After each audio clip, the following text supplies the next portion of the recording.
Today news के साथ में मैजिक फुटवेयर, हिडो सफलता को बाटो।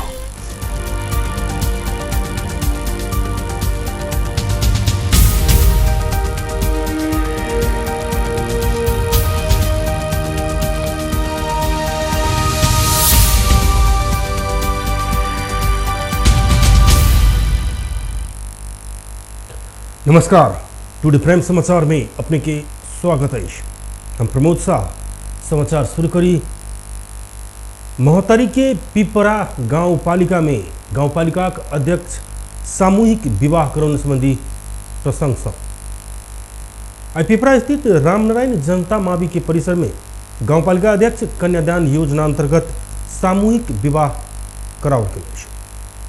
मधेश में गरीब विपन्न परिवार के पुत्री के विवाह कर ऋण के भारी लेव प्रवाह बाध्यता हटाकर दहेज उन्मूलन आ सामाजिक जागरण के लेल गाउँपालिका सामूहिक विवाह कार्यक्रम लौने पिपरा गाउँपालिका अध्यक्ष विक्रम चौधरी बतौले। गाउँपालिका भीतर के गरीब विपन्न परिवार के 7 कोट पुत्री के एक ही साथ गाउँपालिका के खर्च में विवाह कराकर कन्यादान करने वो बतौले। मधेश में बेटी के विवाह कर न्यूनतम 10 लाख ऋण के भारी से बचाव गाउँपालिका अध्यक्ष कन्यादान योजना लाइव का सामूहिक विवाह के अवधारणा आगा बढ़ौलक। गाउँपालिका 10 गोट बेटी के विवाह के लिए 40 लाख रुपया विनियोजन केने रही तो विवाह के लिए 7 गोट बेटी के परिवार के मात्र आवेदन अला से उनका सबके एक ही साथ विवाह समारोह आयोजना किया गेल चौधरी बतौले। आई अपने के पिपरा गाउँपालिका के तरफ से गाउँपालिका अध्यक्ष कन्यादान योजना अंतर्गत सामूहिक विवाह कार्यक्रम थी। में 10 जोड़ी के सामूहिक विवाह करे के कार्यक्रम चले, लेकिन आई 7 जोड़ी के विवाह एठम भ रहा थी। गाउँपालिका अध्यक्ष कन्यादान योजना पिपरा गाउँपालिका एहि रखल के दहेज प्रथा के उन्मूलन करे के लिए, न्यूनीकरण करे के लिए, दहेज के मार में जो मधेश के चेली सब पड़ल है ओकरा सबके मार से बचाव के लिए हम सब एगो सामूहिक विवाह कार्यक्रम रखलिए, जेकर आयोजन जैसे गाउँपालिका कर रहा है।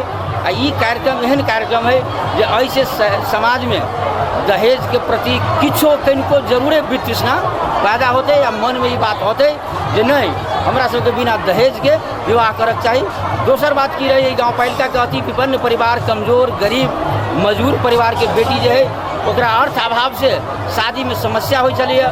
शादी करे के लिए साफे पैसा के व्यवस्था नहीं रही है। ओहन कन्या सबके हम सब जैसे आयोजना में सहभागी करा कर सम्मान पूर्वक विधि सम्मत जो हमारा सबके धार्मिक परंपरा है वही धार्मिक परंपरा अनुसार गाउँपालिका से आवेदन आह्वान फिलहाल बाद संपर्क में 7 कोटी बेटी के विवाह के संपूर्ण खर्च कार्यालय कहने चौधरी बतौले।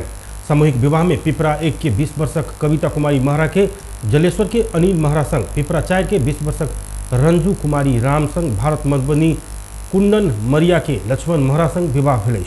पिपरा 1 के कविता कुमारी महतो के जलेश्वर के रोशन महतो संग, पिपरा 4 के बबीना कुमारी के जलेश्वर के बबलू कुमार पासवान संग, पिपरा 4 के निभा कुमारी के लक्ष्मणिया के दिनेश महरा संग आ पिपरा 4 के राजकुमारी सदा के महोत्तरी बलवा के राजकरण सदा संग विवाह के प्रमुख प्रशासकीय अधिकृत चौधरी बतौले।